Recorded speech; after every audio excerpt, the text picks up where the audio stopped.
right, guys, welcome back to another video. Microsoft Xbox, they put out their financial reports yesterday, and as usual, we go over these and just kind of see how Xbox is doing. And there are some interesting points here to highlight in terms of their content and services. And then the big one that a lot of people are talking about is the results on their hardware. Now, before we do continue, if you do enjoy daily gaming news and content, make sure to hit that subscribe button, hit the like button if you enjoyed the video. Helps get the content out there for more people to see. And also check out my Spotify. Link is in the description for my daily gaming news shows if you want the audio version. So we got the Q4 financial results here for Microsoft, and specifically the Xbox and gaming division, which is what we are going to be looking at. And there's some great news here. On the content and services side of things, it is definitely showing their strategy of growing their ecosystem, and their content is paying off and will continue to pay off, especially as more people are accessing the Xbox ecosystem. So it says here from The Verge, Xbox content and services revenue, which includes Xbox Game Pass, is up by 61% this quarter, which is obviously a huge jump. And of course, Activision Blizzard revenues have once again had great contribution to the revenue there. But at the end of the day, it's Xbox now, so it doesn't really matter how the revenues are up. If you are, this is for the investors, these reports, if you are an investor, the revenues are up. It says with the 58 points of net impact and without Activision Blizzard revenues, Xbox content and services revenues would still have been up 3% year over year. So everything is going in the upwards direction on that side of things, and it makes sense. They're growing Game Pass. They're making it available in more places. They want people playing on whatever device they have. And they have like an insane amount of content that is just going to continuously be flowing into these services, and a lot of first party content, especially as we are going to be going through the end of 2024 and into 2025 and beyond that. I think we are now at that point where they're going to be realizing that first party game, at least one of them every single quarter. Now, it says here that they haven't revealed anything about the subscriber numbers. It hasn't grown from what we know past that 34 million. I'm sure it actually has, but they haven't officially announced the new number for Xbox Game Pass subscribers. But what they do say, which I think is pretty massive here, and I think this is exactly what they have been looking and trying to do, is that they have crossed 500 million monthly active users across the gaming platform. So this says here, the Microsoft Corporation CEO Satya Nadella on Tuesday said that the company's gaming platform has crossed the 500 million monthly active users mark. And the further note here that they previewed a record 30 new titles this quarter, including obviously the highly awaited Black Ops 6, which will be available on Game Pass. And they say our content pipeline has never been stronger. So that's massive. I mean, the Microsoft ecosystem is doing what they wanted to do, is basically just have active users all the time, always engaging in the content, potentially buying more content, subscribing to these services. So that's pretty big, 500 million plus monthly active users on the content side of things. And then we get here to what I think a lot of people are going to be discussing, and that is the hardware. Now, I think there's a couple of reasons for this number. So they say here that Xbox hardware revenue is down a massive 42% this quarter, which is definitely big.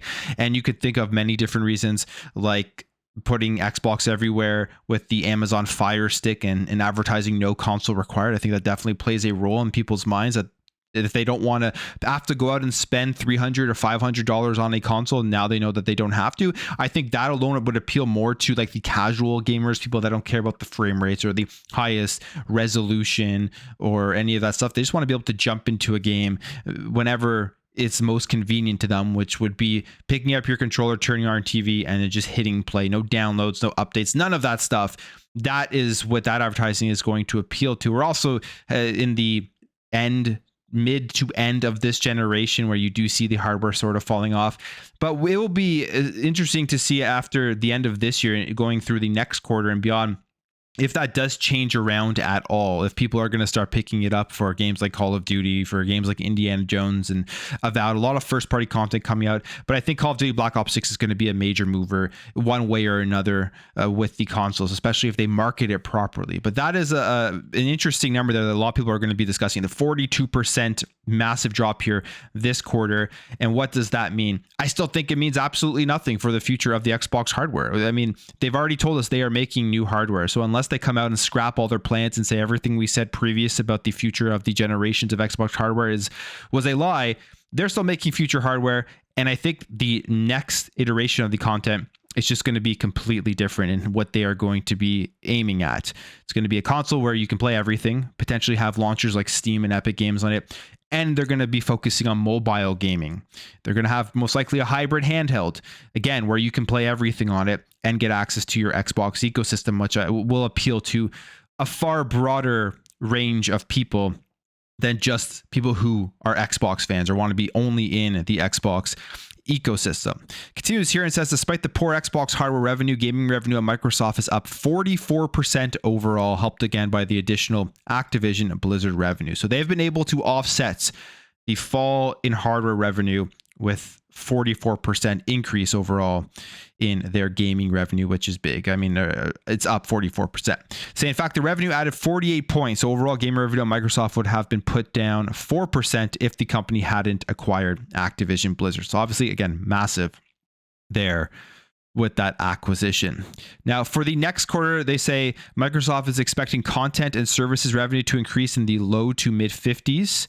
That's according to Amy Hood. And overall gaming revenue will also increase in the mid 30s with 40 points from Activision Blizzard. And then hardware will again decline year over year. They know this is coming. They see that this is coming. Now, Satya Nadella, which he has been doing this more, but generally, like during the investors calls and the Q&As, they don't really ask too much about the Xbox gaming division.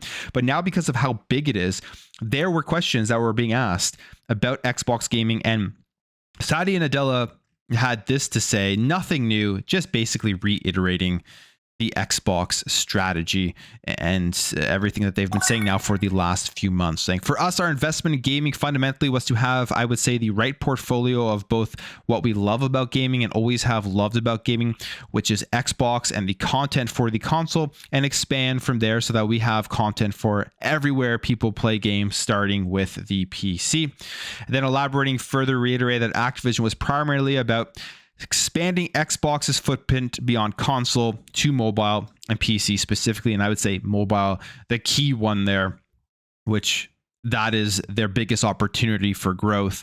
And they want to take on Apple. They want to take on Google. And I think that's a great thing because Apple and Google pretty much have that duopoly right now on mobile gaming. If you get another competitor in there, just better for gamers. More competition is always better. They say where Xbox has traditionally struggled, and Activision has games like Hearthstone, Diablo, Immortals, Candy Crush Saga under its belt, making it something of a mobile powerhouse. Specifically, quote here saying, so when I think about Activision portfolio, it comes with great assets for us to cover both the PC and the console.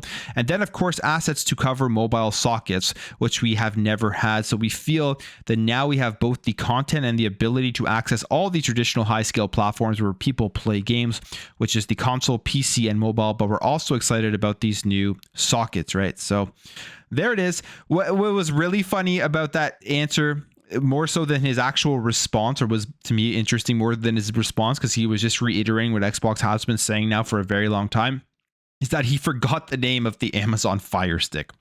Like they asked, he's like, I forget the name when he was trying to mention the stick that they've expanded out to get Xbox on. That was hilarious. So if you actually go listen to the audio, you'll see that part of it. But that is a quick update, I guess you could say, for this quarter's financial results for Xbox and how they are doing. I think that going forward, they're in a very strong position to really dominate the gaming industry with the amount of IPs and studios that they do have. And if they continue to expand and put those things out on every device, people playing it, giving the options to gamers, more options, the better.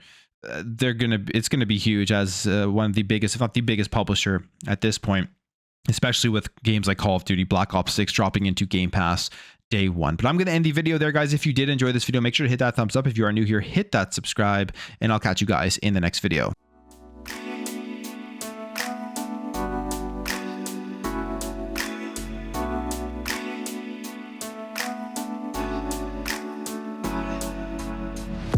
Bye.